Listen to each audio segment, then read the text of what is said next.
Brilliant from Kennedy. Couldn't resist the shot, and it's gone in off the defender. Determined, you lose your little player. And it's in, it's a goal from Gilmour. Jimmy Gilmour has scored for Falkirk. Finnegan's cross, Stephen Thompson! Falkirk have the lead after a quarter of an hour. McKenzie slips, it goes straight to McGuffey. McGuffey shoots from his own half, and that is incredible! He's taking them all on here. Catch him if you can. You can't. That is amazing. That is phenomenal. A touch of individual inspiration from Kevin McAllister. This is Falkirk Daft.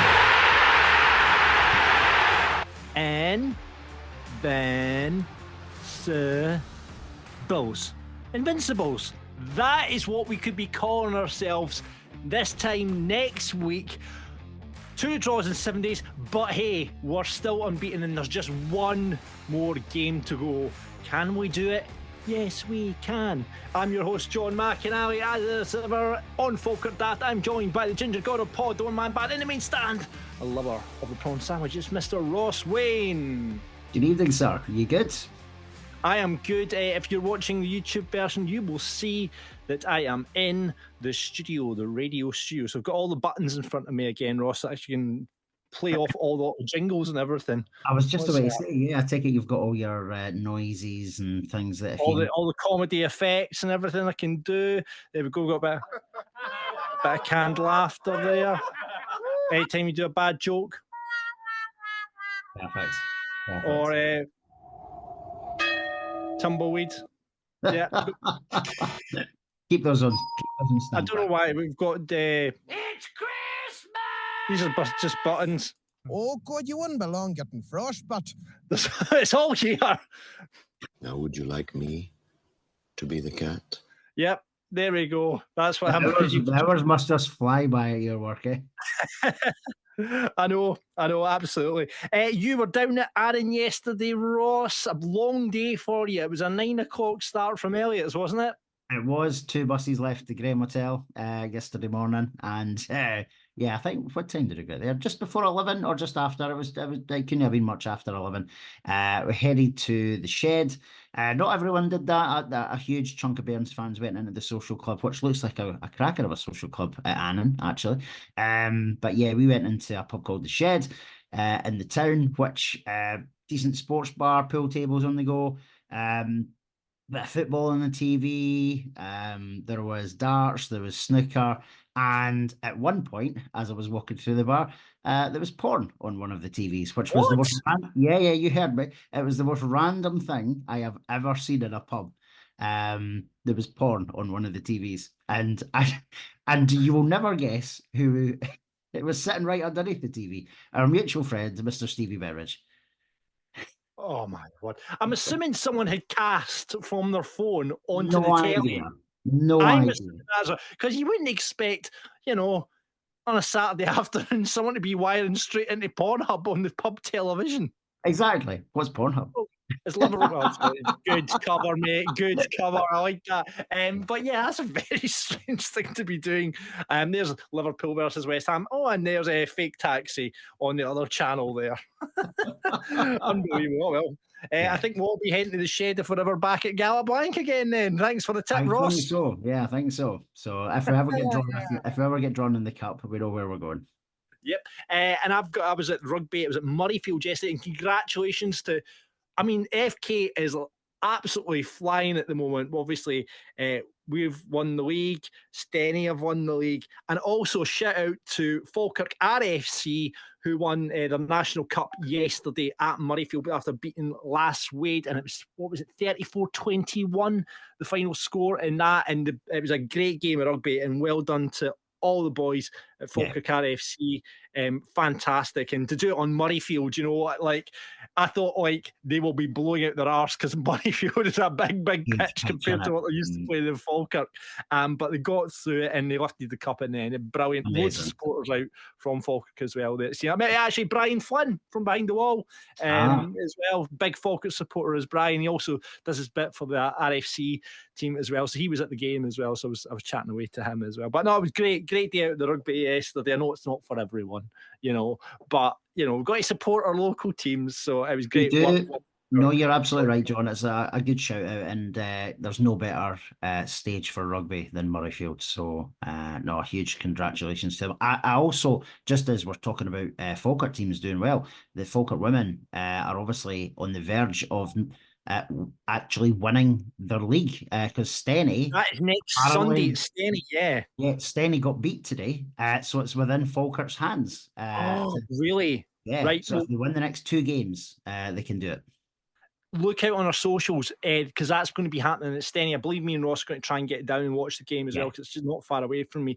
So look out for the socials. We'll give you details of the game, because it'd be great to get as many bairns down supporting the Falkirk women on the day, and fingers crossed they can do it as well, win the championship. That would be absolutely amazing. Absolutely amazing. I've got to put a shout out as well, of course, to our sponsors. Another amazing thing that's happening in Falkirk is the Lava Cup, which happened at the stadium 25th of May. It's not far away now. That's less than a month now until that happens at the stadium. It's 11:30 for the opening ceremony. Kicks around about 12 o'clock, and all the funds are going to Strathcarron Hospice and the FDAMH, which is a mental health charity. So it's the guys, football fans in training, the boys that we're going to be playing in a game. So it's all the Falkirk boys, Dougie, Mark and Ian. You can get in touch if you want to get involved in the Falkirk football fans in training. All the links are below. And it's basically all about over 40s, getting fit, helping their mental well-being, and also making friends along the way. And they're always in hospitality. We saw the boys at the recognition night the other day. There's a lot of fighting talk going on about this Falkirk Daft versus Falkirk football fans in training match. They were on the same table as Nicky Hogarth, so they were trying to make try to sign up Nicky for the sticks for them. I'm thinking we can go one better and get his dad. That's a great shout. Yes, that is a very good shout. Saying that, we have hoping to have a celebrity in goals anyway, who's apparently calls himself a good goalkeeper. And if not, we've got plan B. We've got plan B. Mr. Ross Wayne has come out as a goalkeeper. He said to me this week, he said, I'm no bad in the sticks. I said, right, well, there you go. You can have a half each. Yeah, that's it. My dad was a keeper, taught me all I know. There we go. There you go. Ross the Cat Wayne could be in goals for the Falkirk Daft team come the 1st of June. We'll give you more details on that as we and when we get that sorted. And if you want to get involved in the Lava Cup, all details on the Facebook page. The link is in the bio below. And they're creating a pathway to change people's lives through football. Talked about the recognition night the other day on Tuesday night. Me and Ross got along to it. It was a cracking night, Ross. Brilliant night, yeah. Just it's so great. Like we weren't shocked, were we? But the players were all really comfortable chatting to all the fans and the sponsors and stuff. And it was just brilliant to see. They let their hair down because they're training. Sorry, they had the day off. Didn't they just? Yeah, they had a day off from training the next day. A couple of the players were a wee bit more away with it than others. They were, to be fair, the players at our table were pretty sensible. We had Leighton Bisland and Brad Mackay at our table, chatting to both lovely guys. You know, I felt for Brad, obviously, as I sort of said, it must be a wee bit awkward for you, mate, having to be here. But he said, no, listen, I'm here to support my teammates. And fair play to Brad for, showing up, because he was meant to be training with Kelty that night, and he'd said, listen, it's not fair, and the people that sponsored his top, so he got along. Fair play to Brad for showing up in the night. Really, really good guy, and as was Leighton as well. It was great to speak to Leighton. It really was. Really, really nice lad. Hope he, obviously, his parent club Dundee United's just been promoted as well, so not sure what Leighton's future will be either at Falkirk or Dundee United, but fair play to him. And he's such a lovely guy, and he had a really good chat with us on the night, didn't he? Yeah, he did. And I actually said to him, listen, Leighton, if there is problems at centre half, can you go in there if needs be? If something that was to happen to Hendo, I predicted the future. I was like, oh, he said, aye, well, but I have played there before. And I went, that's good news. And then what happened yesterday, which we'll get into in just a bit. But yeah, all the Falkirk women there as well. Shout out to Super Rachel Peary, who picked up an award, as did Iona Bridges. Picked up an award for them, and Cal Morrison for the men kind of swept home everything from goal to players player and the managers player of the season as well. And shout out to all the foundation guys as well. Lots of special recognition awards picked up by them as well. So great night all in all. And yeah, I had a bit of a sore head the other day. The thing about it is, my brother was there and he had a +1, and he took my dad, and my dad knows nothing about football. And he was like, he went to Bisley and said, who are you? Where do you play? And he's a rugby man. He's like, right back. That sounds like a hard position. That sounds like a man's position to me. I'm just like, Jesus, Dad. Oh my God. Yeah, so that was fun games. So yeah, a good night had by all there. And what can we say? Lifetime Achievement Award to Miss Jean Snedden, absolute legend. Jean! Picked the award, and it was brilliant to see Jean. She got all emotional. But I mean, if you don't know who Jean is, you're not a Falkirk supporter. She's been selling those 50-50 tickets. She's just done 1 million recently, and she's an absolute legend of the club. It was great to see Alex Totten there giving her award. But brilliant, well done, Jean, well deserved. Other club news going out: the champion shirt, which it has been rumoured. And there's been pictures on the Greaves Sports website, and it was like, oh, did anyone see this? And then they took the link down, and it is now, you can pick it up. Probably when you're listening to this podcast, it was went on sale already. There's only 300 available, 100 online and 200 at the club shop. The club shop, I believe, is open 9:30 tomorrow, Ross, is it? Yep, 9:30 Monday onwards, I think. They'll probably sell out fairly quickly. There'll be a queue around the block for those tomorrow. Yeah, I would think those will sell out really quickly. It's good that they're doing them online as well, because obviously, as we know, not everybody lives in Falkirk or works in Falkirk, so it's good that there's an opportunity there for Bairns fans who are not local to get a hands on them too. Yeah, I know. So you're going to go down and queue for it? Do you know? I'm not. I'm going to leave that. Like, I know I like my shirts and stuff, but I'm not going to do this one. It looks a belter. It really does. And I look forward to seeing either people wearing them, or I'm sure there'll be loads of people getting them framed and put up in their man caves or home bars and all this kind of stuff. So it'll be kind of cool to see that as well. Yeah, I was very tempted, but I've already bought 3 strips this season, so I don't know if another one's going to go down well. Are you going at 9:30 in the morning? Yeah, I'm just way down to queue for the new Lord Falkirk talk. No, that's not happening. And if you are in the club shop and you've still got a ticket for the Alloa match, there's about 150 tickets left for the North Stand. Everything else sold out. 7,000 Bairns going to be there next Saturday for Trophy Day, which is going to be very exciting, especially if we can stay invincible. Whisper it. This week as well, we have been out ahead of Behind the Wall, which I cannot believe is a week away. It's happening on Friday. We'll delighted if you're coming along to see it. Remember, Retro Tops, that's what we're looking for on the night. And we can announce now that Cole is officially suspended for 2 matches. Cole is going to be our second guest. So we've got Tom Lang, Cole Donaldson, the Bruce brothers, the 2 big centre halves, big handsome Tom, big handsome Cole, coming along on the night. And it was great at the recognition tonight, Ross, because Cole kind of made a beeline for us at the end and said, boys, I'm going to come on and do your podcast. I'm like, brilliant, Cole. And I think in his words was, I'm on my holidays. He's on his holidays already, yeah. He's on his holidays already. So he's going to, I think him and Tom are, from what I can gather, are making a pretty big night of it. That was the chat, that was the rumour. So we'll see how Friday goes. But I think it's going to be a brilliant night, and the amount of people that are continuing to message us, or indeed even yesterday, people were saying, "Oh, listen, can you get me in? Can you get us tickets?" It is completely sold out, and yeah, we just do not have any further tickets left, unfortunately. I know. I wish we did. The thing is, it was finding the bigger venues and stuff like that, and it just wasn't possible. But yeah, 200 Bairns. We're going to squeeze into the top of Behind the Wall, and it's going to be some night in there. Really looking forward to that. So we'll see you down there. And on that night, we are going to be giving our Falkirk Daft Player of the Year and Goal of the Year shortlist. Right. So this is what's going to happen, right? I've got, do you know what? I can use my effects here, right? This is good.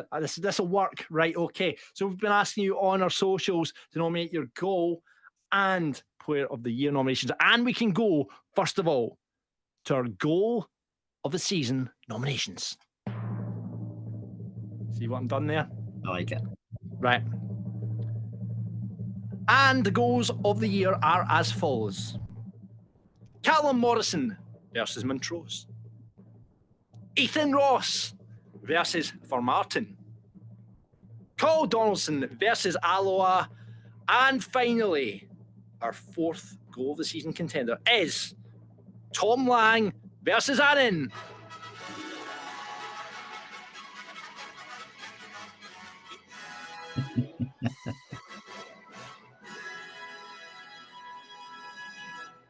Ross, will you give us our Player of the Year nominations? I will. So, our Player of the Year nominations are, and least, by no means least, Callum Morrison. We also have Mr. Cole Donaldson. We have the main man in midfield, Mr. Brad Spencer. And our 2-goal hero from Saturday, Mr. Liam Hendo Henderson.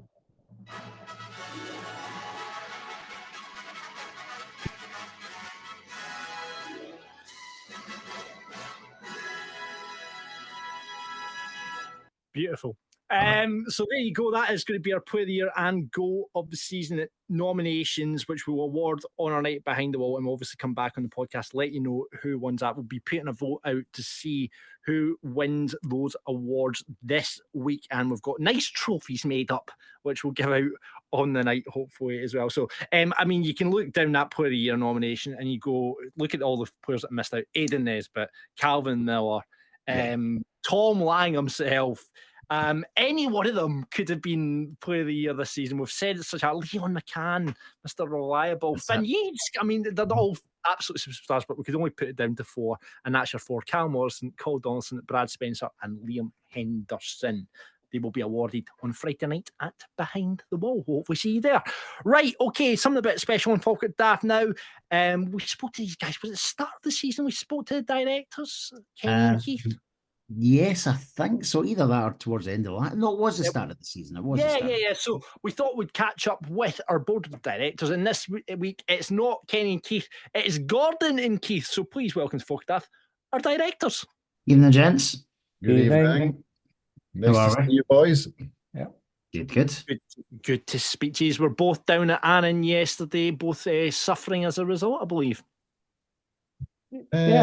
Well, not because of the football. Yeah, we had an impromptu board meeting because we'd had 2 draws in a row. Exactly. I know. For goodness sake, 2 draws in a row. We can't handle this. It's the worst form of the season. But you know, it's. I'm sure you don't want to say much about the referee, and we're going to speak about the game in a bit. But for Mr. McGlynn to walk away with a yellow card is quite something. Indeed. Gordon, this is your first time on, so as we always do, who's your all-time sort of favourite Falkirk player outside the Holy Trinity and your first Bairns memory as well? I probably started going to games late 60s. The first actual memory was it an Aberdeen League Cup game, 71. Oh, yeah. I think I remember the crowd being so big that people climbed over the barriers and sat on the Ash track. I think it was a game we won, and then we played Hibs the following week. And I remember that because Ken Buchanan had just won the World Championship, and he came out at half-time to take the adulation of the crowd. So that's good. I had to go through Michael White's book, kind of using those reference points to actually pinpoint those exact matches, because although my dad's still around, he suffers from dementia these days, so I can't really remember very much about the kind of early days of football. And as for players, I mean, it kind of goes through the ages. You know, Tiger McLaughlin was a great player. Sammy himself, Richard Cadet, and right through to Will Walks. I think there's people of different eras that kind of stick out for you. Brilliant. Did you manage to catch our Will Volks podcast a couple of weeks back? I did. I thought it was fantastic. He's great, wasn't he? He's a really, really great guy. Yeah. Yeah, No, no, it was it was phenomenal. excellent. Yeah, if only we could get a few more players that would play for £1 or for nothing, that would be great as well. Always a director, Gordon. Always a director. If anyone's listening to and wants to come and play Falkirk for free, Gordon and Keith are your man. Everyone. Yeah. And remember, we did get a verbal acceptance from him that he will come back. Yeah. I noticed. Absolutely. So, gents, I think this is a really silly question, but how's the season been for you? Yeah, it's been fabulous, isn't it? Do we want it to end? No, but we've got one more game to go. So exceeded our expectations, totally blew the win bonus budget. And we've got new heroes now, haven't we? It's fabulous. We do. I know. And just, I mean, it must be special because you guys have come in, at the club's lowest time. And you've been in the boardroom and you've seen what's happened this season, and John always came in and said it's a 2-year plan. So you must be delighted that he's pulled it off and, he's been a man of his word and this has happened this season.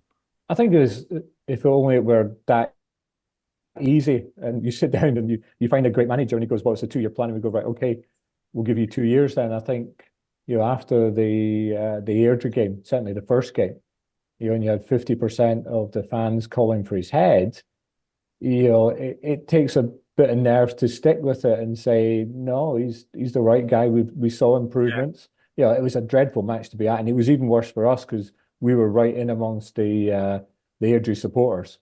Yeah. And, they were turning and looking at us. Laughing. Laughing when goals 1, 2, and 3 went in. And then when 4 and 5 went in, you could actually see the sympathy in their face for us. They could have stopped for smiling and felt sad for us. So, in there, and I've never seen Jamie as depressed as he was at half time. We took all sharp objects away from him because he would have just split his wrists at that time. So, I think that was a real low point. Although we could see the improvements, finishing second in the league, getting to a cup semi-final. We saw the glimpses of how the team had started to perform, and then some great signings during the summer. And to use one of their terms, we just kicked on from there. But it's also been nerve-wracking as a director as well. You sometimes looked at the ultras and thought, I wish I was across there, just jumping up and down and not worrying about the financial implications of not making this league and how we were going to pay this and how we were going to do that. So you have a completely different. Yeah, we were in a privileged position with John because when we sat down before the January window, a year or so ago, he laid out the weaknesses in the team and the areas he wanted to improve and how he wanted to improve them, and he was good to his word: pace, power, strength. I mean, and credit, like you were saying, Gordon, at that Airdrie game, for you guys standing by it, because there was, I think after a result like that, you're always going to, the manager will always come under the spotlight. But did you see, like you were saying there, Keith, he came in January saying, this is what I need. And credit to you guys for backing him in the summer transfer window after, having that result against Airdrie. I mean, in terms of backing him, were you like, that's fine, just do what you have to do? There was no doubt that we were going to back him over that 2-year period, because there's other things you see behind the scene of galvanizing a team. The dressing room was behind them. The admin, the sales guys believed in what they were doing, and they were putting in a hell of a lot of work to get new sponsors. Day to day around the club. He just energized the staff. So there was a kind of feeling within the club that maybe the fans don't get to see, that we're heading in the right direction. And I suppose for yourselves, you would have been sort of 6 months behind the reality as well, because he would have said to you, I've got my eye on a Tom Lang, a Brad Spencer, Calvin Miller. Well, maybe not Calvin Miller, because obviously it's just came out in the wash this week that I think Brad Spencer had something to do with that. But you would have likewise, I suppose, with next season. You guys you have to be a few months ahead of the reality, don't you? I try not to write the names down because I'll forget them, and then I can't give away any secrets. So Oh, that was my next question as well. I was like, right, so who have we got targeted for next season? Right, I'll scrap that one off then, Gordon. Yeah. What have been the key moments for you in this season? I mean, as supporters, I think you can look back at certain points in the season. For me, potentially that goal Brad Spencer scored against Queen of the South, and you thought we could be onto something here. But was there any moments in the season that, maybe from a boardroom perspective, that stood out for you? I think there were moments in every game. You just saw the character in the team, the determination, the will to win, the backing from the support. Having the main stand singing was a pleasant surprise. And we've stayed clear until relatively recently of injury as well and suspension. So it's been a thrilling season, and one a lot of us will never ever forget. For me, one of the key points, I think, was the Dundee United Cup game. And I was sitting next to Jamie at the time, and scoring that early goal, we were playing really well. We were playing better than they were. And then to go 2-1 down and to have the fans backing, because they could see that we were the better team. In previous seasons, they might have turned against them, the heads would have went down, we'd have lost it. But the backing of the fans kept their heads up. And when we beat them 4-2, that's when you kind of start to you think this season can be different. They put all that fighting spirit. That's true, Gordon, because Sam made a mistake in that game, if I remember rightly. Immediately, the guys behind him started singing his song. Yeah. It was fabulous. Absolutely wonderful. I was about to say, not just the guys behind the wall, because remember, I was at row in front of you. You guys were shouting and singing his name as well. I wouldn't subject anybody to my singing, I'll tell you.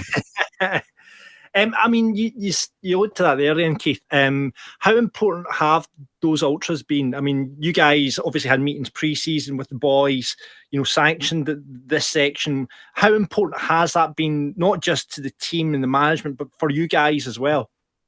I think it's been a significant impact on not just the players and the management, but the rest of the ground and the opposition. And there were a few raised eyebrows and concerns about the drums, which have largely dissipated, although there were a couple of complaints in the fan survey about the drums. But I just think these are the guys who are going to step up and are going to be supporting Falkirk for the rest of their lives. It's just fabulous. Absolutely brilliant. I wonder if any of those fans that wrote to us saying, if you get drums, I'm handing my season ticket back, actually handed their season ticket back. I bet you didn't, Gordon. I bet you didn't. I'll hand up as well, Gordon. I wasn't a fan of the drums. I think my quote was, unless they get Dave Grohl playing the drums, But, to be fair to them, it's been used as and when. Do you know what I mean? It's not been a constant. It's been used in as and when. And to be fair, they're pretty good drummers as well. I've been impressed. Yeah, I've been impressed with it, because there was some guy who used to come with Airdrie or something like that just beat his drum, and you wanted to go and kind of wrap it around his head. Our guy's actually quite tuneful. The two guys that do it are quite tuneful. I think a quick question to me. We came to January. Lots of rumours around Callum Morrison. Was there any consideration at any point to sell him or move him on and try and make some money off him? I guess everyone has a price point. You'd be really crazy to turn down £500,000 or £1 million for something. Not that we were offered that, but so there was a price point there, but we weren't going to sacrifice the success of the season and sell him cheaply. That definitely wasn't going to happen. So, no, Gordon, that's really good to hear. So, obviously, it was it was another bit of good news for the fans and the club, the fact that we've been able to tie him down, and for me, it showed another bit of intent that it's not just words that we've all heard in the last 20 years about, like, the next level or pushing on, that type of thing. It's actually an actual statement that we're talking about the Premiership, the goal of being in the Premiership in the next year or two. That, for me, was a huge thing to say, actually, that is the plan, we're going for it. Yeah, and a lot of that doesn't kind of rest with the board. We keep talking about, we just sit in the reflected glory of the team. It really is about John. John's the nucleus of this. People want to come in work for him. And if I remember back to when he first came, there were a number of players that we kind of hoped he might leave at the time, the kind of remnants of the prior team. That we thought, well, when John comes, they'll just go and they'll go someplace else. But to a man, they wanted to stay because they knew that John would make them better players, whether they ultimately left Falkirk or not. He has just such a good reputation, as a coach that no one's going to leave this club a worse player having worked for him. And I think that's definitely evident when you look at some of the players that were here before his tenure. They have improved massively. Like just before you came on, we were talking about the Falkirk Daft sort of Player of the Year, and there's guys in there, your Nesbitts, your Leo McCanns, guys who were here prior to John coming in, and they have massively kicked on. Yeah, and we talked about the Brentford model as it was with Hartley when he was here, but John really has the skills to make a Brentford model work. And you identify those players who kind of maybe just haven't shown what they're capable of. Coming working with John, turning them into better players, and then hopefully selling them on as well. I mean that'll be really important. I'm guessing that's the next stage because we've got now sellable assets with the contracts getting handed out to the likes of Callum Morrison and Leon and Hendo and all these boys now are now effectively sellable assets to the club. Obviously, money-wise, you are having a great commercial season, and that obviously goes hand in hand with winning. Merch is flying out the door. Everyone's snapping up tops left, right, and centre. It's all been great. We've seen a massive upsurge in the Falkirk Supporters Society. How important has that been, and how important will be to that building to next season? It's absolutely essential. We actually budgeted to win the league, and we budgeted for an increase in crowd sizes. So while we're relieved that that materialised, it's not all automatic improvements because we'd already assumed and given that money to John to spend. So the uplift in the Supporters Society membership towards the end of the year and before the transfer window allowed us to go into the transfer window and make some very important signings that have made a real difference to us, particularly in the last quarter. So I think the Supporters Society and all the commercial income, and Ross always being in hospitality, all those important things have helped propel us to where we are. I mean, I can't remember maybe the Hoosty playoff season. It's been a long time to see the whole stadium as united and as thrilled and proud to be Falkirk supporters as it has been this season. So don't underestimate what. One thing I should also add is that the Supporters Society early in the year allowed us to replace the pitch. We got a grant for half, and their loan from the government allowed us to replace the pitch. First stage of the floodlights. The improved surface attracts players and retain players as well. So we've got a beautiful surface now, and I'm pretty sure that's helped the way we play as well. And just to add to what Keith said is, budgeting for winning the league and a few other things, it's a measured amount of risk that we take. We're not going to gamble away, having just put this club into fan ownership. We're not going to gamble it away on cheap dreams. So that we're looking after things when John keeps dropping the word budgets into his post-match press conferences, because he's under a bit of pressure and would like more money to spend, and we've obviously said no. So I mean, John's incredibly ambitious. I mean, the other point to take from that is the last 4 clubs that have got promoted from the Championship into the Premiership lost over £2 million a year. We're not going to be spending or speculating on that. We just can't afford to do that. No, and the club has to come first, doesn't it? It's sustainable. Yeah, no, definitely. The good thing, I mean, we've got the nucleus, I guess, of a side which, by man's probably a Championship team already there, and with that team spirit, with potentially, fingers crossed, invincibility behind it. That's Keith's reaching out to touch every bit of wood around them. But yeah, you're going to have that going up into the Championship. I guess I'm going to ask the question, and I don't think you'll answer it, but there we go. Let's talk about the people that haven't got a deal yet and who are obviously looking to get in the door. Finn Yates, Dylan Tate and Ethan Ross are the three probably that are doing, not shaking the heads. We can't talk about that. And it's sometimes things move so quickly. We had a board meeting in the window where John and Paul agreed on a target, went downstairs, came back 2 minutes later with a completely different target because that one had disappeared. Until it's over the line, we can't say.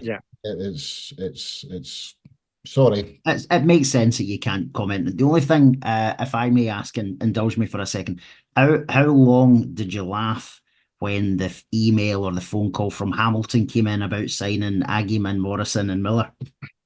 I've no idea what that was about, but what I would say is that when we went through to Hamilton a couple of weeks ago, their board were absolute class. They couldn't have been more gracious. They couldn't have been more appreciative of the football we played. They were absolute class. That's good to hear. So they were at it in January is what we're saying, pretty much. Well, I don't know, John. It was a strange episode. Very bizarre. Very, very bizarre.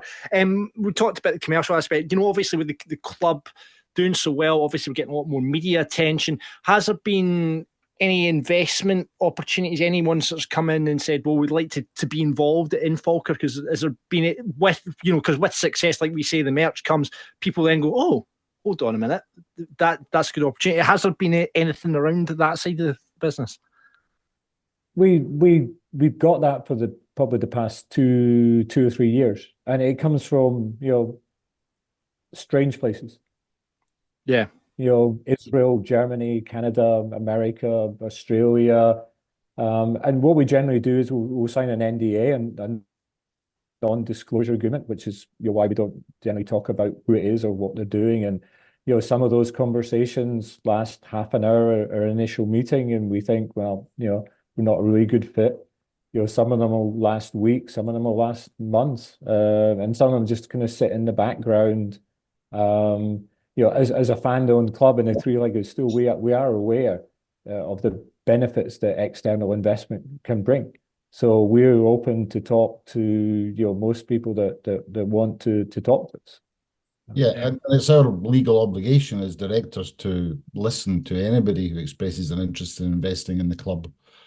And it's safe to say, though, that, and John, you kind of put your finger on it, that as we progress up the league, if we were going to attract investment, we would get a better calibre if we're at the top of the Championship, or even potentially, touch wood, in the Premiership. So we're aware that there are challenges, and the fan owner model is ticking along, but perhaps hasn't gone as quickly as we'd hoped. But there's encouraging signs. But I think as we progress in the Championship, we would get better value for investment there than we would in League One. I mean, certainly, you'd be a fool if you were a business or looking to invest in a football club and didn't see the potential at Falkirk with the crowds we're getting in League One, with what the club has done this season. I guess, though, until this magic money bag comes from anywhere, it's all about the supporters. As we've went over the 25% this season, it's all about the supporters now. Now, supporters you've talked in the podcast about the well will run dry at some point. But is there anything more that the supporters can do to help out? Because, as you said, Keith, there's the teams are losing 2 million trying to get promoted in the Championship. We're not going to do that because we wouldn't have a club to support. But what more can the supporters do to help? Is it just a case of trying to get more money in through the Falkirk Support Society, buying more merch? What more can we do? Well, I think, the fans have been incredibly loyal. And, and you yourself said, John, bought shirts by the thousands. I think we just keep doing what we're doing. And if you can afford to join the Falkirk Support Society, if you can afford the top up in the season ticket, please do. If you can afford to be Academy patron, please do. I mean, I was amused at your spat or jokey spat a couple of weeks ago. What was it about I can't remember the ins and outs of it.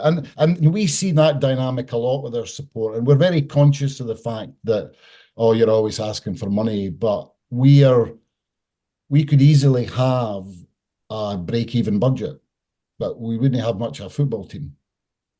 Yes. So if we want this club to achieve its potential and then be in a position where we're getting a proper share of the prize money, we need to, and rebuild the academy, we need to keep on digging in as deeply as we can, and we can afford, or we feel comfortable. And if you don't want to do it and you don't feel it's for you, then that's entirely up to you. And I understand that. Encouragingly, though, in the fan survey, there wasn't a lot of concern or criticism, constructive or otherwise, about the fan ownership model. It's smattering here or there, but nothing substantial. And I think what we're trying to do is be open and transparent with the fans. Give you information for you to make a decision, because you don't want us to say, in April next year, oh, if you're only giving us X amount, we could have had 3 players and we could have won the championship. Is that we're telling you that now, and you can make an informed decision. Do you know, Gordon, that's what we obviously talked about quite heavily a couple of weeks back. It's so much so that a couple of people yesterday at the game says, "Are you and John talking again?" I was like, "Whatever." I said, "Listen, do you know the best thing about all 4 of us on this call? We just want what's best for the club, don't we? And we want to kick on. We want to be playing in the Premier League, blah blah blah." But I think what was encouraging for me was, like, one of the things that John and I talked about was the season tickets, and how good our season ticket price, even at the freeze amount, will be a fantastic price in the Championship. But even with the top up amount, it's there or thereabouts at Championship level. So fingers crossed, as you've said, if everyone who can and is able does that, what a difference it could make to the playing budget next year. Yeah. And we wanted to maintain integrity. We did it last year. Fans hadn't got an awful lot of good value for money, during the 3 seasons, and it was an encouragement for people to sign up to this season when it had ended badly. But it was important to us that we honoured that. But again, to give people the opportunity, those that can afford it wanted to top up. So we're trying to give people as many opportunities as they can to give us money. And it will go straight into John's budget. Yeah. Excellent. Yeah. That's listening to this. Well, he may or may not, or his family may or may not, and he's coming on. Well, actually, he's coming on the podcast this week, so I'm sure the word budget may well come up. Yeah. We'll get the dirt from John on all that. we should run a sweepstake to say how long it is before he mentions the word budget. That's a good shout. Well, it depends on when the lads ask the question, Gordon. They'll be inside knowledge in that one. Gents, well, listen, and we'll let you crack on. I know you are very busy, so thank you so much for coming on, and thank you guys for this season. We thank the team, we thank the management, but it wouldn't be happening without you guys doing the business up in the boardroom. So thank you very much. It's been a season to remember, and I'm no doubt we'll see you on the pitch at full time on Saturday when we become invincible. No director would ever go on a pitch for Invasion. No, Keith, no director. Well. No, I said. Yeah, okay, hands up. I was the one on the field at Montrose. It was absolutely wonderful. It was so nice to just stand on the terrace and terracing and watch a game of football. And boy, did we play well there. Oh. It was incredible. I mean, I've talked about it on the podcast. It was just such an outpouring of emotion, seeing brothers and fathers and sons, grandfathers and grandsons and sisters and brothers. It was just a beautiful outpouring of all that emotion on the pitch. It was like it was beautiful, and it was great to see you there as well, Keith. And we'd just like to say, as well, Keith said it earlier, just to thank the fans. Those that turn up home and away, those that turn up occasionally. You're all part of the Falkirk family. It's a team. As John says about his awards, it's a team effort, and we couldn't do it with everyone that's part of the team. Listen, thanks for your time, gents. Well, hopefully, I think Keith, you're coming to Behind the Wall on Friday. I am. I'm desperately. Top, I hope. Yeah, I don't know which one to wear. Ah. It's a bit of a stressor, that one. Right, Could you okay. not Well, you go ask, change the wardrobe. Could you not ask the kit man? You may as well see if you can get Tom Lang's or Big Call's shirts while they're not playing anyway. Just wear one of theirs. No, I've got one. I've got a retro. It's very retro, but don't worry, it's just which one it's going to be. So Fantastic. Brilliant. Well, we'll see you down there on Friday, and everyone can approach Keith and ask about the budget for next season. Right, gents, sorry thank about you my so internet much. problems, boys. Thank you. Yeah, thank you. Thank Cheers. you very much. Bye. Cheers Bye. now. So you go, Ross. That's the directors. Great to speak to Keith and Gordon. I could have. There was lots of questions I had written down which didn't get to, but we'll hopefully get them back on again and get your questions. Ask them after about 8 pints on Friday night. That's a very good question. You can do that at Behind Wall. But let's get into the game and let's speak to, where we're kind of the Ant and Dec of Falkirk. We've got the Dick and Dom of Falkirk. So it's going to be Ant and Dec versus Dick and Dom. As we welcome the Falkirk commentary team, it's Sean Elderbrant and Josh Heggie. How you doing, boys? Very well. How are you? Oh, very good. Not too bad. Very good. But fresh back from Annan. How was the trip for you guys? Yeah, Josh, you could take the lead on that one because Sean wasn't there yesterday. I wasn't, unfortunately. Yeah, Sean was on other duties, unfortunately. But I mean, at the time of my life, I was on comms with Big Call Donaldson, so that was an experience. I bet you. Well, the quote to us at the recognition was, "I'm on my holidays." So it was, and I heard these dulcet tones on the commentary. He did a good job, Josh. Yeah, no, he did well. He did well. It was quite interesting, the build up, kind of getting his insight and basically him explaining how to handle Tommy Goff. Oh, jeez. I mean, you felt sorry, obviously, when Hendel went off and Leighton got put into centre half. Thought, Jesus, that's a hard task going against Tommy Goss, the man mountain, which is Tommy Goss. But we got there in the end. We'll get into the game just a minute. But I need to ask you this question, boys, because we have got our Falkirk Daft Player of the Year and Goal of the Year shortlist, and I'm going to throw these names and goals at you, and you can give me one answer and one answer only. So, goal of the season, the nominations are Cal Morrison against Montrose, Ethan Ross against Formartine, Cole Donaldson against Alloa, Tom Lang against Annan. Sean, who is it for you? I'm probably just it's basic answer, but it's going to be Cal Morrison against Montrose. They were all pretty ridiculous strikes, but I think that one edges it just because it was a last minute winner and it kind of set the tone for what has been a phenomenal season.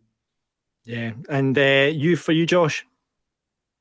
I'm going to zig when everyone's zagging. I'm going to go Cole Donaldson against Alloa. And just the way it started well out the post and just served back in, I thought it was a stunning goal. That was the one I voted for as well, Josh. It was just for my centre half. That was just ridiculous, wasn't it? And obviously, my vote was for Tom Lang's against Annan, but that goes without saying. You'd vote for Tom if it was a 6-yard. The one he scored against Kelty, that was a belter.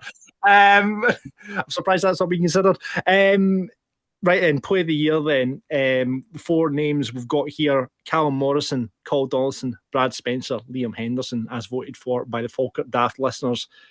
Sean, come to you first.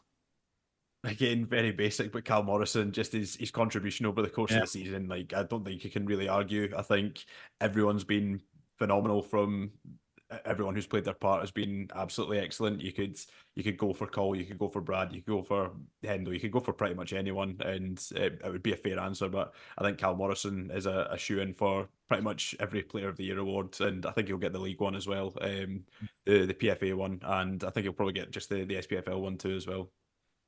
Yeah, Josh. Yeah, got to be Cal. He's just a big game player. Look at even like the cup match against Dundee United, he was the best player in the pitch.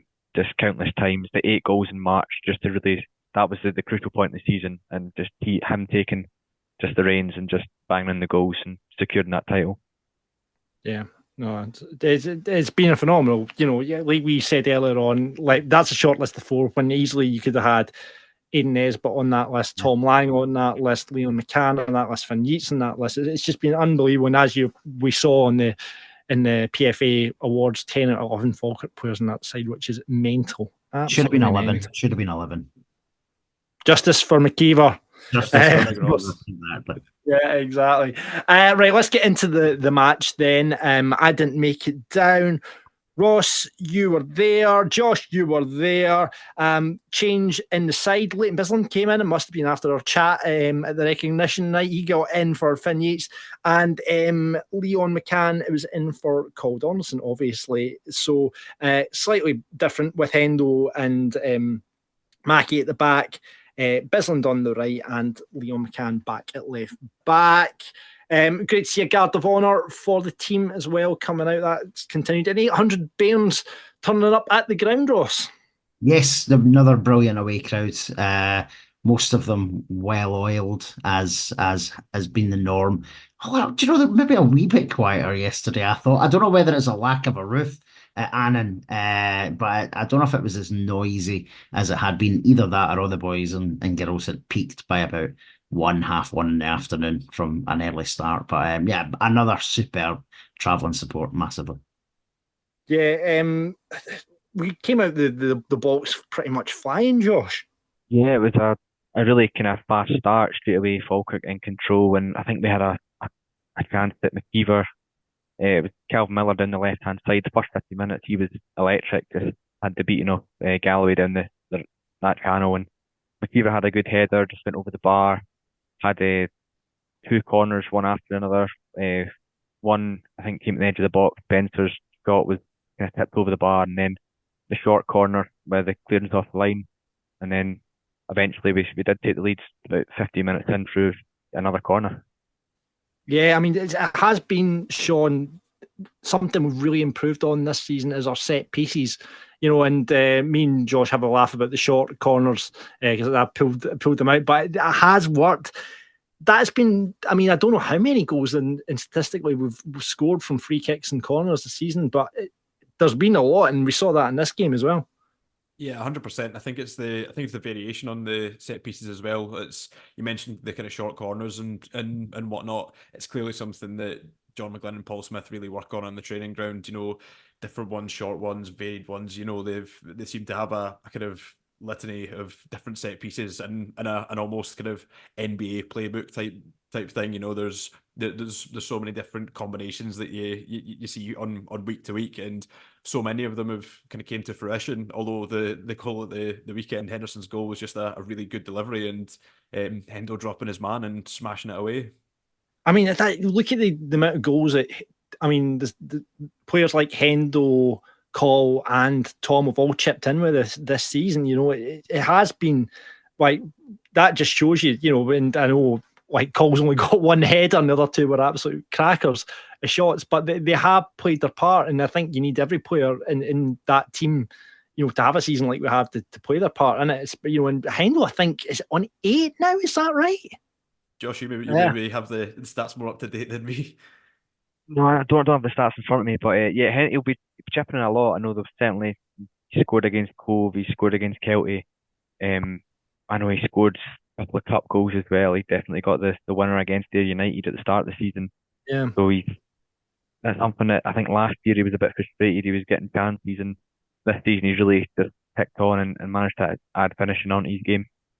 I've just checked. Big Liam's on 7 goals for the league and League Cup, so that obviously doesn't include anything in the Scottish Cup, what have you. But yes, seven between them. He got that one against Bonnyrigg as well, so that there must be 8. Yeah, well done, Hendo. Absolutely tremendous stuff, and it has been outstanding. Whether he's been at centre half or central midfield, it's been unbelievable. You know what, we went on, and boys, and it seemed like, I think John McGlynn alluded to it in his interviews, that first half, which should have had them dead and buried, Ross. Yeah, massively. As Josh said, like even before we scored, we had 4 absolutely brilliant chances that we probably should have done like better with. Well, obviously, Josh, you mentioned McKeever's head. I think it was flagged offside, but the other ones, yeah, chances that we've taken before. But I'm looking at the highlights back again, because I don't know if for the boys, if you've ever stood in the Annan away end, unless you're standing at the front, you see very little of the rest of the game. So, and I'm 5'10", so I see almost nothing if I'm standing behind someone. But yeah, so the highlights just showed we could have been, as John McGlynn said, like 10. We could have scored 10 goals in that first half. Yeah, there was a lot of chances. You know, Cal I think he was getting a wee bit frustrated because he had two kind of great chances on his left foot. One was a little bit behind him, and the other, I think he just snatched at it slightly too quickly. He was leaning back, wasn't it? Yeah. Yeah, there was just didn't quite get it, kind of challenging the goalie, and it's a shame because he did really well getting in the position for the first shot, which kind of did a bit of shimmy, cut inside, and just went back as he pulled the trigger.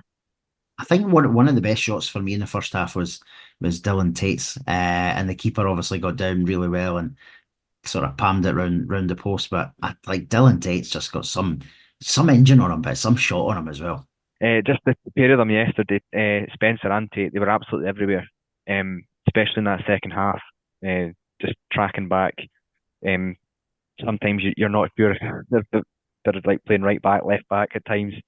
Just the pair of them yesterday were sensational, and we always highlight Nizzy and his work rate, but the pair of them yesterday were covered every blade of artificial turf.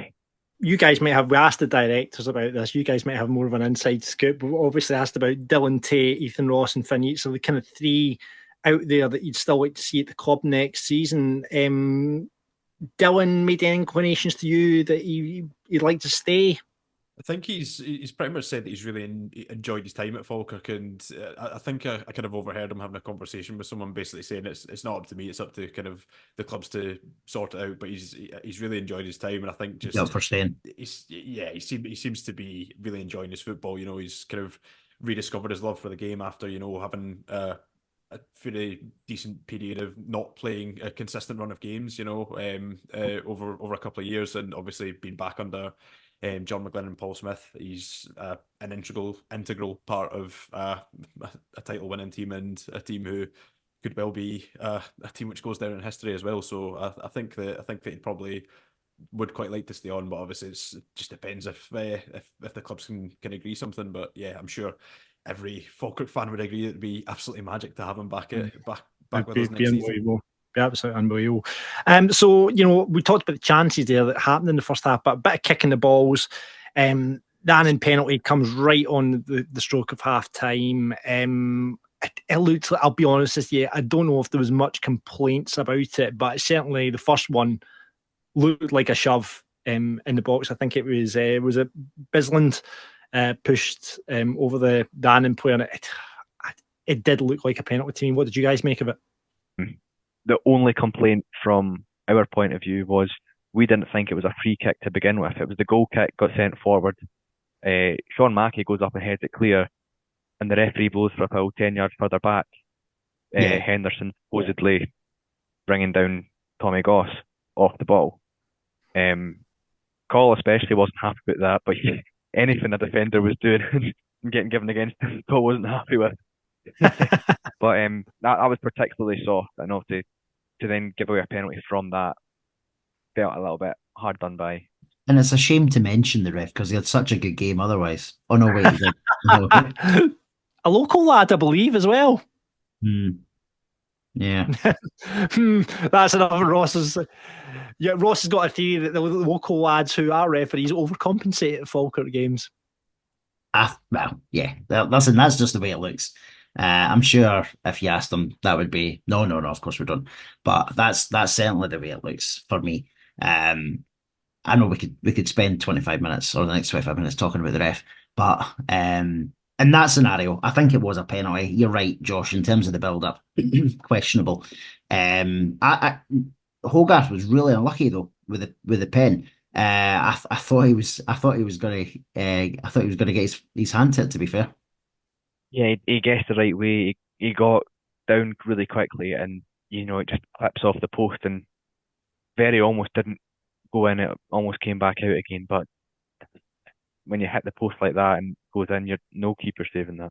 Yeah, fair enough. Fair play to Willie Gibson. It was a very well taken penalty, but Hogarth did go the right way, and Nicky's will be feeling lucky, especially we'll get into the second one in a minute. So half time comes round, but we come out the box in the second half, and we don't have to wait long for a goal. Ross, Big Hendo at it again, but stretched for it to poke home after a wee bit of, after the keeper had saved well from McKeever.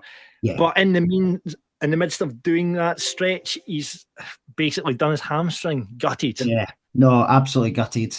We were standing beside his dad while he hit the game yesterday, and he was as soon as it happened, he was like, "Yeah, it looks like that'll be him now." And unfortunately, that is how it panned out. As you said, though, John, in the build up to it, brilliant again by Morrison getting a fantastic crossover. McKeever really unlucky because the keeper saved it really, really well with his feet, just as you said. But big Hendo there to smash it home. But yeah, unfortunately, he has, by the sounds of it, overstretched in doing so, and he's going to be a big miss next week. Thankfully, I'm sure he'll be back for the important stuff in terms of June training coming back and stuff. But he'll be gutted because next week every player wants to play. He'll be there doing the dance, so I'm still sure he'll, even though his hammy's gone, he'll still manage to do the dance in front of the South Stand on Saturday. Maybe he's just wanted to get along to behind the wall on Friday night as well. Maybe that's it. How big a loss is Henderson in for the Alloa game, Sean? I mean, we saw obviously he reshuffled and put Leighton Bisland at the back, who we spoke to the recognition night. He said he could play there, but against the man mountain Tommy Goss, slightly worrying. I mean, how big a miss will he be when you could be facing the likes of Connor Salmon come Saturday? Yeah, I think he'll be a big miss. Of course, he's one of our most important players, whether he plays in midfield or in defence.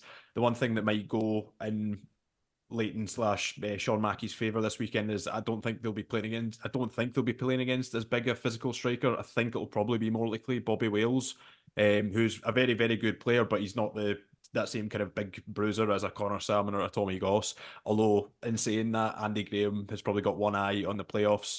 That's what I was thinking, a few days' time, so you never know. It may be a case of Big Sam will get a run out back at his old stomping ground. That was my thinking, because I think this weekend coming up, that Bobby Wales, maybe Taylor Steven, boys like that might get rested for those playoff games, which then leads to me think Connor Salmon will be playing, and in which case they will target that defence with Leighton Bisland. And we don't have, I mean, look at the three players without that physicality.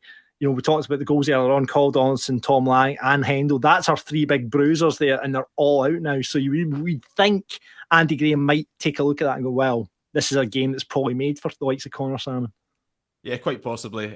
Like I say, I think it's going to be a tough ask for any kind of makeup of the defence. Just the fact that we don't have like an out and out centre back. Obviously, Sean Mackey's played there in recent weeks. He's been excellent, you know. But it's still these left backs his more natural birth, and Leighton Bisland's obviously more naturally a right back.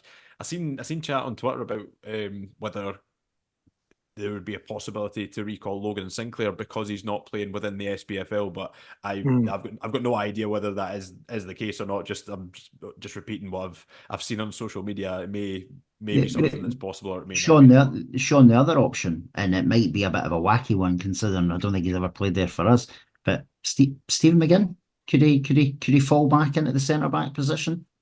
Potentially. There's also the really wacky option of putting Ross McKeever back there, because I think I've heard this because at the back end of the this season well, for Alloa last season. Yeah. So I really don't know. I think I think it'll probably most likely be Mackey and Bisland just because they're natural defenders. But I think in general, like I say, it'll probably be a tough task for them because it's not their natural position. But I think we should have more than enough next weekend to do the job. I think, if anything, as long as we score more goals at the other end, which we know we're more than capable of doing, you know. Sure, and yeah, I mean, we went 3-1 up even with the makeshift defence. Nesbitt got on in the act as well, and again he's had done some great numbers this season. Morrison, again, McKeever will be gutted he hasn't scored in this game, as will Morrison, because they both had lots of chances, but obviously McKeever has a shot, Nesbitt's there just to tap it in, and you know, again, I think since the turn of the year, his run has been phenomenal. We obviously talk about his work rate all the time, but he has popped up with some big goals. Obviously the screamer down at Queen of the South, the obvious one, but yesterday he wasn't just in the right place at the right time. He knew that McKeever would try and on the back of not getting a shot away. He knew McKeever would try and play it back. And if you think about Nesbitt, even the goal at Montrose, not too dissimilar. He was just in the right place at the right time because he knew there'd be a player there to kind of cut it back to him and slide it home. So no, I think it just typifies Josh kind of how he is just now, isn't it? Yeah, and it wasn't actually it looks an easy finish, but there was quite a lot to do. There was the goalie, Lemon. I actually thought he had a really good game. He's conceded 3, but I think he's done really well initially on McKeever to narrow the angle. McKeever lays it back, and he has to bend it round 2 players and get it over the goalie. I think he just finds that gap perfectly, and yeah, he's scored so many crucial goals. I think he scored one. It was like what was the one? It was like right after half time. I think it was Queen of the South at home. Yes.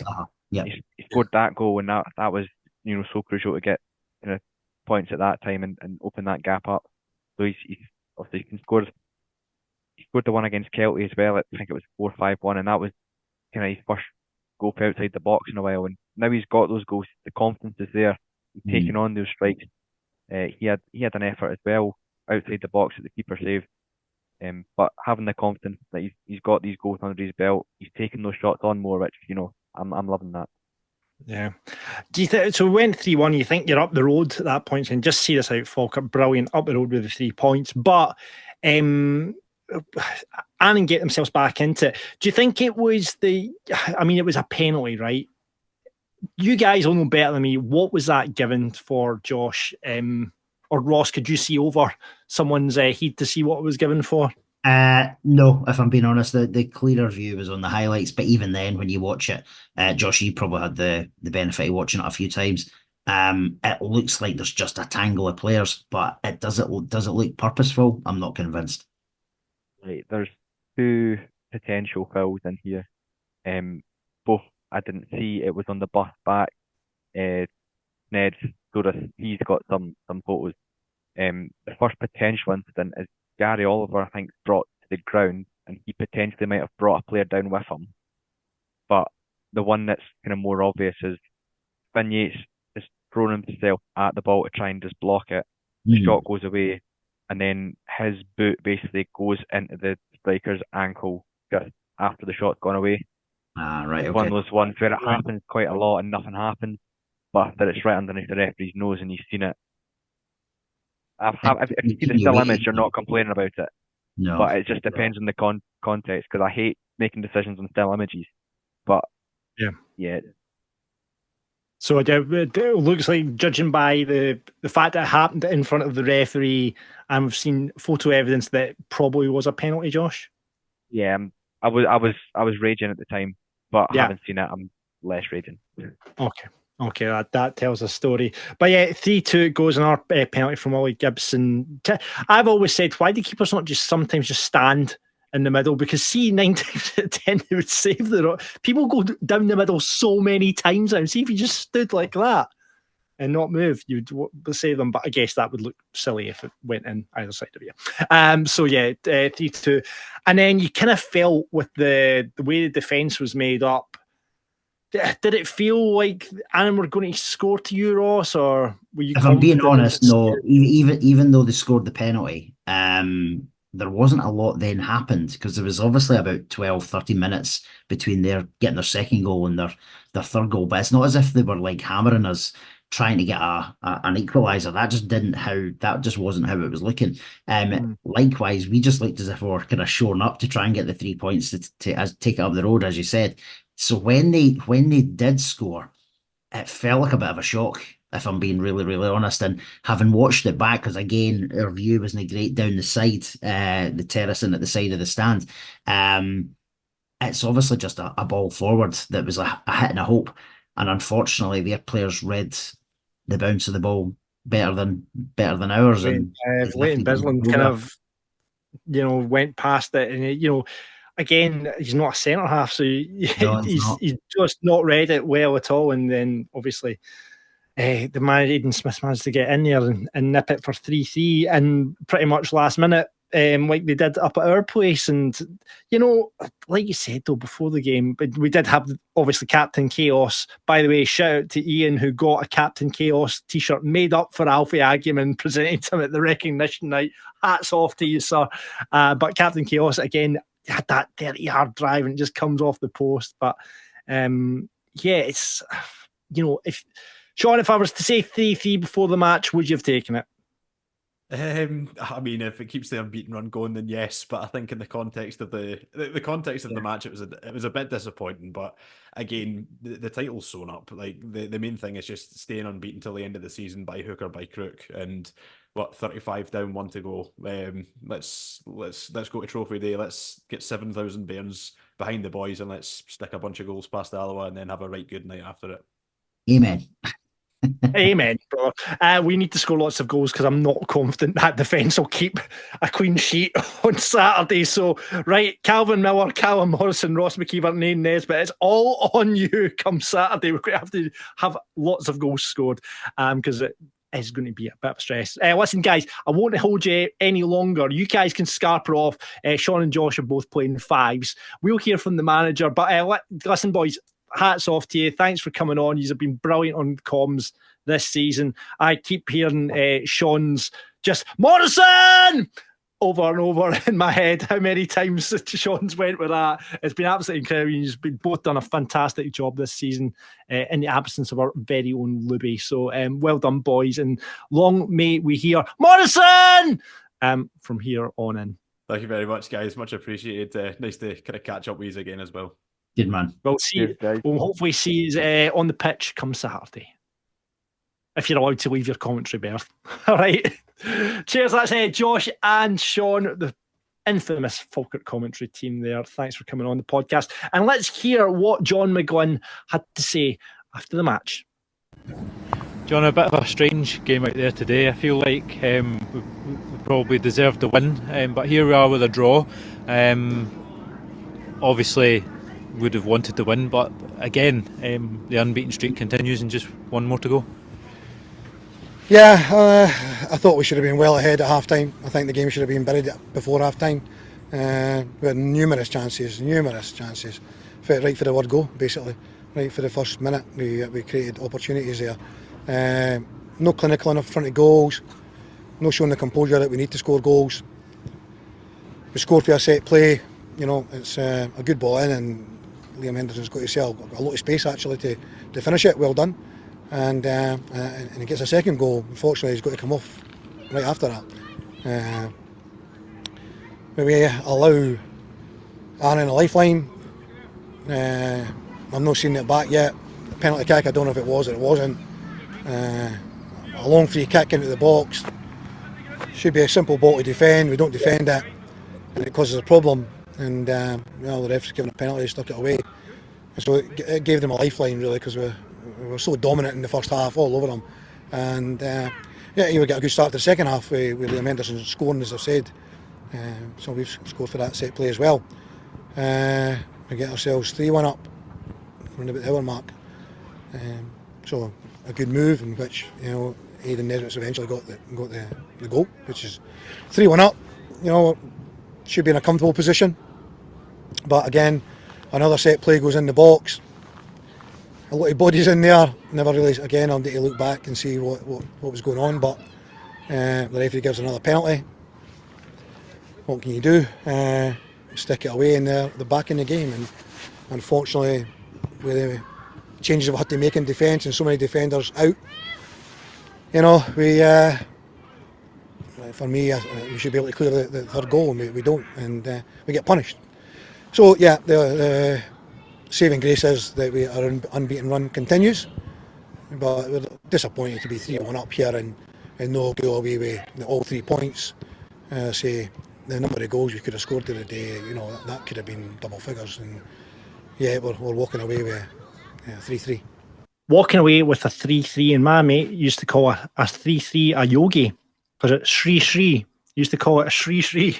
So it's walking away with a yogi. John, not a happy man, I don't think. No, this is our worst form of the season. 2 draws and 5 goals conceded over the 2 matches. But the fact that John himself's got a yellow card just tell you how bad the referee, because he's usually not bad. We obviously sit behind the dugout, Ross, and you don't really see him go for the officials much, but you can tell he was absolutely irate with that performance. I thought it was another really, really poor refereeing performance, John. Do you know what the issue is? I know we were joking earlier on about local referees maybe overcompensating to show that they're not biased and stuff, things like I think they're just really poor refs. And I know it's a hard job. I wouldn't want to do it, right? But there should be standards, and the inconsistency of the referee again yesterday was so poor. Fouls that we were giving away, we were getting booked for, or we were getting talkings to, fouls that Annan were giving away were or not, as the case may be, the play on, blah, blah, blah. It was just, honestly, it was so obvious that it almost felt like, do you know, it is going to end up a draw or an Annan win. It just felt like that the full day. And that's, and you know me, I'm not a conspiracy theorist whatsoever, but it just felt like that almost the entire game yesterday. It's just poor refereeing. It's no conspiracy or accusations. It's just poor refereeing. We've seen it throughout our time in League One. I mean, hopefully the standard will be better in the Championship. Though we had Grant Irvin last week, and it wasn't even much better. I mean, we all accept that Coles was a sending off, but it wasn't great. He wasn't great it's just poor officiating right across Scotland. I think you see it as well. So it's not just us. But yeah, 3-3. John obviously not happy. But again, the main focus has been since we've won the title is just keeping that unbeaten run, and we're being tested on that. We're being like Santa. I think our friend Gary said it's been a bit like Santa. Red card, own goals, 2 penalties given away over the last week. But listen, as I said, you offered me a draw at the start of the game. This was going to be our hardest test. We talked about it on the podcast last week. This was going to be our hardest test, and we've got through it. Yeah. Alloa now, with the fact we don't have Hendo, that suddenly looks like a daunting prospect with that defence in place. Based on what we saw in the second half yesterday, defensively, it could be a really tough afternoon. That said, there will be a full week between now and then of them preparing for it. Absolutely. Listen, I'm sure I've not read it, but I'm sure there'll be people online saying, "Oh, Bislan shouldn't be playing" and stuff. He's not a centre back. See in the time penalty push aside, for the time that he played yesterday at right back, he was very, very competent. So I don't think it would be really harsh to spend too much focus on that. But he'll have a lot. So say it is him and Sean Mackey at centre halves. They'll be well drilled ahead of the week ahead. Sean alluded to it. There's a good chance that Alloa will play about with their starting lineup because they've got the playoffs on the Tuesday night. Well, our players are in Ibiza, I believe. I think they fly out on Monday, so they'll be on their jollies. So yeah, listen, Alloa will have one eye on Tuesday night. I have no doubts. I think we will win on Saturday because we will want to just see this over the line. And the fact that we have got through these games, though, especially the last two, with a draw, and we've had sendings off, we've had penalties against us, we've had refs that have just been some insane performances. The fact that we've got through it relatively unscathed is massive. 35-0. Let's get your views on the match. Paul kicks us off by saying, hope Hendo's all right. Him going off was a big blow, cruising after his 2 goals. Having to shuffle the defence again was a big problem. We're running out of options now. We are indeed. Yeah, we are. Ultras 1876. It doesn't matter how much is thrown at this team by the officials and the opposition. Champions always rise above it, and they do what they do. Another result against the odds. The navy blue steamroller trundles on. Hashtag justice for McKeever. Keep that hashtag going. Laura, with 1 game to go, I don't care how we do it. Not the best Saturday we've had, but survived to hopefully see the season out undefeated. Hashtag Invincibles. Yeah, we've started to get a few hashtags sent to us. Jim says inexplicable substitutions by McGlynn. Cruising to a win at 3-1, he then takes off our 3 best players for no reason. Annan couldn't believe their luck, and we end up biting our nails. However, well done to the team. A fantastic achievement to go undefeated away from home all season. Do you think that upset the system then, with Morrison, Nesbitt and Miller all going off, Ross? Obviously we brought on Ethan Ross, Captain Chaos, Mr. Argument, and Gary Oliver. But do you think that might have I genuinely no, not for me. Yeah. If there was a defensive frailty, there was going to be a defensive frailty. It wasn't to do with the attack. And if anything, we created a ton of chances when the boys came on as well. Like Alfie had a couple of chances. Ethan Ross was getting stuck in amongst it as well. Gary Oliver was doing what Gary Oliver does and comes in the sort of Nesbitt role and sees him, puts himself about. So no, not for me. I must admit, I don't think the subs were the reason that we dropped a couple of points. Yeah, Bob says that referee was unbelievable. Still having a pop at McGuinn after the final whistle. Tommy Goss could be a good player, but he needs to learn not to lead with his elbows. How he got away with so many, I'll never know. Still unbeaten, no. Bring on trophy day, says Bob. Indeed. Grant says, I thought we played well. The biggest frustration yesterday was trying to fathom the numerous decisions that went against us. Before the game, however, I would have taken a draw all day long. On to next week for a party with the champions and hopefully league invincibles. Oh, keep saying it. We keep saying it. And finally, Alan comes in with what a team, what a season. Want to go. Come on, the Bairns. Yes, let's go. Let's go. Right, Ross. I wasn't there, so you're going to have to give the Falkirk Daft rated and the Falkirk Dafty of the week. Let's kick off with the Daft rated. Big Hendo has to be. He played very, very well. 2 goals aside, and you know there was a moment in the first half where a really good cross came over from Annan, and whilst Hendo didn't win the header, he put big Tommy Goss off enough that his header then didn't trouble Nicky in goals. So for that plus his 2 goals, big Hendo. Yeah, there we go. And your Falkirk Dafty. I hate to say it because we had such a lovely time with him during the week, but I think when you watch, and it is purely based on the highlights back, it is a penalty, and there's a 2-handed push, unfortunately, that's given away the penalty, and then the third goal has been because of a mistake at the back again. So unfortunately, it's going to be Leighton. Leighton! Giving it to Leighton after we spent a lovely time in his company. Poor Leighton.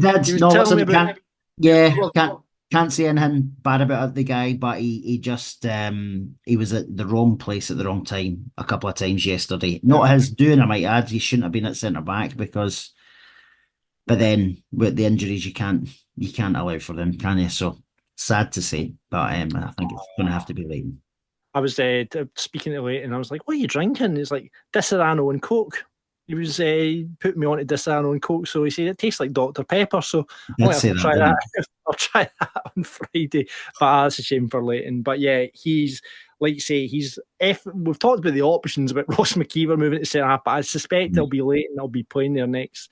Leighton will be well drilled. If it is him, if Sean Mackey, he will be well drilled. So yeah, listen, there's nothing to suggest he's a defender. And do you know what? The times that he's played for us this year, he's done well. So let's hope for a clean sheet on Saturday. Cool. Right, listen, one more show to go. But we've got our pundits for next week. But if you want to come on next season, we'll be rolling on next season. Maybe some special shows across the summer. Keep your ears out for those. But if you want to do that, you can email us, pundit@falkirkdaft.co.uk, or drop us a DM on Twitter, Facebook, and that's all you have to do. This is Falkirk Daft. One more to go, Ross. One more to go 36-0 and keep the streak alive. And that is against Alloa at the stadium next week. 7,000 Bairns hopefully going to be in the stands cheering on and watching us lift the League One trophy. The Wasps have got a good team. And we've talked about them before. Like, you thought when Andy Graham came in as manager, you thought, they'll fall away. But they've got some very good players in that Alloa side, and sort of players that you go, I wouldn't mind them at Falkirk. I think in Taylor Stephen, they brought out with our team one of the best wingers in the league. He's the only winger I've seen giving Leon McCann a torrid time earlier on in the season. I mean, we've been, it's been fairly, in terms of what we've done against them. I think we've won all 3 games against them, haven't we? We've won the 2 at the Rex and the 1 at the stadium, so we've won all 3 games against Alloa. We've not dropped any points to them. And if anything, John, it's weirdly as good as they have been against other teams. Against us, we've been particularly potent against them. I think we scored, what was it, 5 against them in January. We scored 3 against them in October. We scored 4 against them in August last year. And I think we might have only conceded 1 goal in the 3 games as well. So we've been very, very tight. But where it's mattered, we've absolutely destroyed them up front. And I think we're going to have to do that again, because obviously we want to win the league. And we want to win the Invincible tag, and probably we're going to need to do that by scoring a few goals on Saturday, especially if the defence is very different to what's faced them before. But I sound like a broken record. The only team that will cause us issues this year is ourselves. Otherwise, I think we'll be absolutely fine. I think they've got, like I say, they've got some very good players on loan there. Bobby Wales, we've talked about, who's been banging in goals for them. I watched their game against Cove, which was on the telly the other week there. I was really impressed by him, really, really impressed. Young lad they've got on loan from St Mirren as well, Ethan Sutherland. A lot of big teams sniffing about him. Young 17-year-old left back, and as the aforementioned Taylor Stephen as well. And you've got people like Schuko and all those boys that we know inside out that have done the job there for years. And like I said before, and we were talking about it, Connor Salmon. Now, if Andy Graham does want to rest players ahead of the playoff, he would be the likely candidate to come in and replace Bobby Wales. And he would fancy it against Leighton Bisland and Sean Mackey. He would fancy it. And, we've got history with Big Connor. It would be interesting to see how we dealt with that, or if indeed John McGlynn might go, do you know what? We need something physical. We need some more physicality, and then potentially puts Ross McKeever in at centre half. That's because, as we spoke about, he did do the job there for Alloa last season. Listen, nothing would shock me. The one thing we know of, as we've just spoken about, we've got players that can play in a multitude of positions. Obviously, we've never seen Ross there for ourselves, but he's done it for Alloa previously. We've got a player or two that could come in for Ross if Ross was to step back.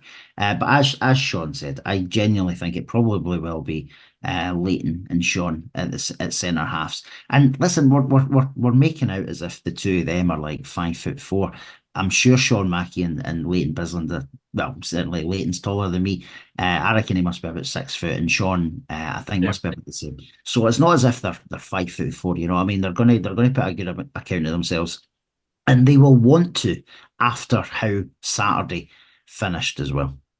Yeah. It's going to be a really tough game, but like you say, we're looking at that end of the park where, we've got defensive problems, but what we're not looking at is the other top end of the park where we've got 4 players up at the top who have scored loads of goals. Brad Spencer's due another goal. He had a good shot yesterday, I noticed, but Brad Spencer is due another goal, I would say, as well. And then Dylan Tate, you've got another man there who can chip in with goals. So we've got goals right across the team. And we're still waiting for Leon McCann to score one that's not an own goal as well. So who knows, he might get that on Saturday.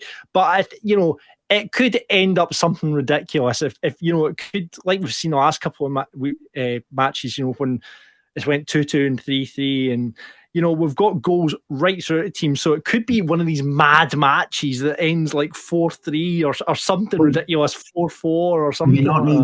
We need 6 goals to get us to 100 goals. Yeah. So 6-5. Would you take a 6-5 right here? I will take a 6-5. What a game that would be to finish the season, 6-5. But I think there'll be a lot of goals in this game. And what do you think, Ross? What's your prediction? I agree. I think it'll be a high-scoring game. I don't think it'll be 6-5. I do think it'll be a high-scoring game, though. I'm going to go 4-2 to the Bairns. 4-2. I'm in a similar vein. I think it'll be 3-2. I think it'll be 3-2. I think we'll want to win on Trophy Day in front of that crowd, and wrap up the Invincible after 2 terrible draws after this terrible run that we're on of 2 draws. We'll be looking to get a win, and especially at the stadium on the final day of the season. So I think it'll be 3-2, and I think Captain Chaos, Mr. Alfredo Aguirre, is going to come on and going to do an absolute Hat-trick. Hat-trick. Alfie hat-trick. But I think he might score the winner. I've got a little inkling that Alfie might come on off the bench and score the winner to make it 3-2. But we'll see how it goes. Last game of the season. You've not got a ticket, I'm sure you have if you're listening to this podcast. Get yourself down there. We'll see you on the pitch at full time. We'll see you in the pub beforehand. We'll see you in the pub after. And we'll probably see you at XOXO at 1 o'clock in the morning as well. Probably not, because we're far too old for that. But in fact, no, Rossi, I want to say, actually, let's make this the mission for Saturday, that you turn up on the XOXO photo page. You know how they've always got the photos from the weekend. I want to see you in an XOXO photo come Saturday. Right, we'll try and make that happen. Let's make that happen. So anyway, on to Alloa, and fingers crossed.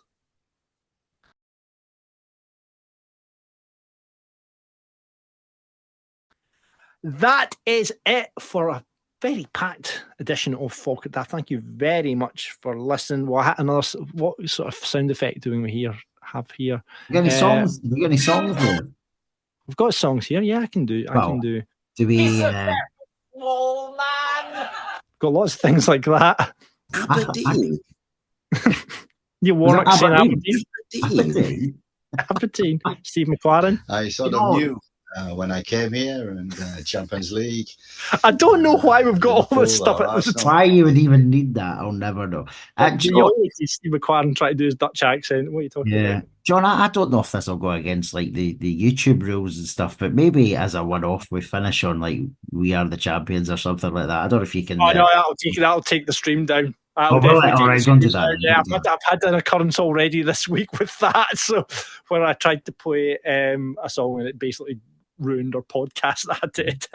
So we won't go for that. But it's I can't believe we've got to the end of the season. I'm absolutely buzzing for this weekend. Like I am already absolutely buzzing.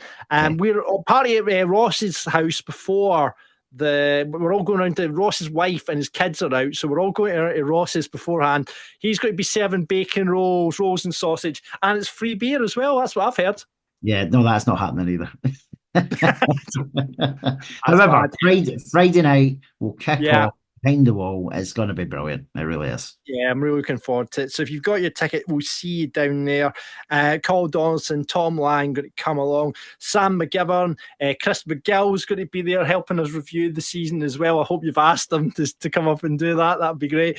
And as Carl says, they're on their holidays, so they'll imagine there'll be a lot of drink involved. We'd love to see you down here in your retro top if you have got a ticket. It's going to be a great night, fingers crossed. I don't know how we're going to get 200 people in upstairs behind the wall, but Brian Flynn has assured me when Ash played there, he managed it then. So we're comparing ourselves to Ash now. Wow. So Wow. get yourself looking forward to meeting you all if you're heading down on Friday night to Behind the Wall. And it'll be a great way to kick off Trophy Weekend as well. And hopefully Invincibles as well.